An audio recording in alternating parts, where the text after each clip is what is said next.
નમસ્કાર મિત્રો, હું ચેતન સોલંકી સોલંકી ટેકમાંથી આ વિડીયોના માધ્યમથી આપ સર્વે મિત્રોનું હાર્દિક સ્વાગત કરું છું. આજે આપણે કચ્છમાં અનુભવ 2026 SQSમાં જે આ ક્રોપ શોનું જે આયોજન કરવામાં આવેલું છે અનિલભાઈ વઘાસિયા દ્વારા, એમાં હું આજે અમારી કંપનીના જે પ્રોડક્ટના ટ્રાયલ અમે લીધેલા છે રાઇઝના, એને આપણે નિહાળીએ. તો આ જે પ્રોડક્ટની જે બે લાઈનો છે આપણે રાઇઝના ટ્રાયલ બે વાર આવેલા છે. એક 12 દિવસે આવેલું છે અને એક 62માં દિવસે. જે રાઈઝ આપણી પ્રોડક્ટ છે એ સફેદ તંતુમૂળના વિકાસ માટે છે, પ્લસ છોડની ગ્રોથ, ફ્રૂટ અને ગ્રીનરી માટેની જે પ્રોડક્ટ છે એનો આપણે આમાં ટ્રાયલ લીધેલા છે. તો આવો આપણે આમાં નિહાળીએ કે જે રાઈઝના નીચેથી આપણે ડ્રિન્ચિંગમાં ટ્રાયલ લીધા એમાં શું શું ફાયદા જોવા મળે. શું લાગે રોહિતભાઈ તમને જે આ તંતુમૂળનું ટ્રાયલ લીધેલું છે એમાં? બહુ સારું ટેસ્ટેબલ છે.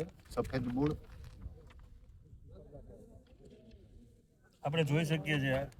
બીજા નંબરે સાહેબ ફ્લાવરિંગની અંદર એ બહુ સારું દેખાય. ફ્લાવરિંગમાં સારું સેટિંગ છે, પત્તાના ગ્રોથમાં સારો ફાયદો છે. એ આનું સ્પ્રે કર્યા બાદ જે બીજા પત્તાઓ તમને નીચે પીળા જોવા મળે છે એ આ પ્લોટમાં જોવા નથી મળતા. એક સરખી યુનિક સાઇઝ ને એક સરખી યુનિક સાઇઝ દેખાય છે.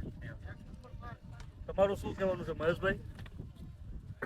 ના, રાજથી એક તો આનું જે ગ્રીનરી છે, છોડની ગ્રીનરી છે સારી છે, પછી જે વિકાસ છે એમાં ફ્રૂટની સંખ્યા વધારે જોવા મળે.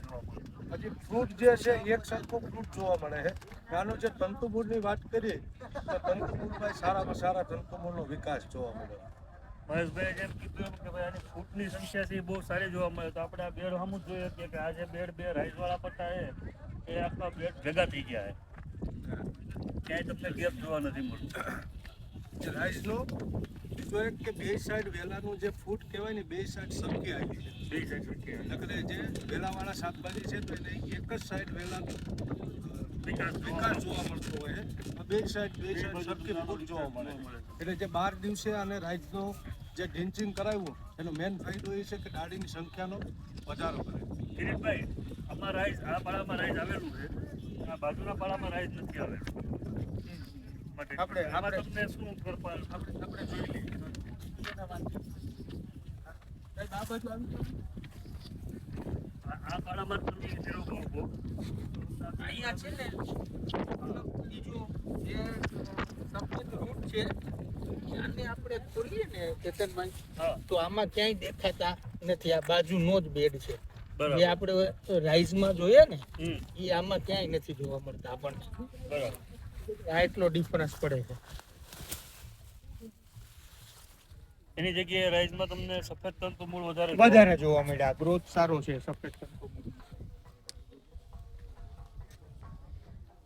તો મિત્રો, ખેતી તરબૂચ જેવા પાકોમાં કે જે વેલાવાળા શાકભાજી તમે કરો તો મેજર તો એમાં જરૂરિયાત એ હોય કે ભાઈ વધારે જેટલું તંતુમૂળ સારું હોય એટલો ખોરાક લેવાની ક્ષમતા સારી હોય, એટલી પ્રોડક્શનની ક્ષમતા અને ક્વોલિટી સારી બને. તો સર્વે મિત્રોને એક ભલામણ કે જે તમે વેલાવાળા શાકભાજી અથવા ખેતી તરબૂચના પાકો કરો છો તેમાં રાઈસનો વપરાશ અવશ્ય કરો. 100 થી 150 ગ્રામ વીઘાના હિસાબથી પર એક વીઘા એટલે કે પર એકરમાં વેલાવાળા શાકભાજીમાં 500 ગ્રામ જાય છે અને ફિલ્ડ ક્રોપમાં આપણે 250 ગ્રામ જાય છે પર એકર. ધન્યવાદ.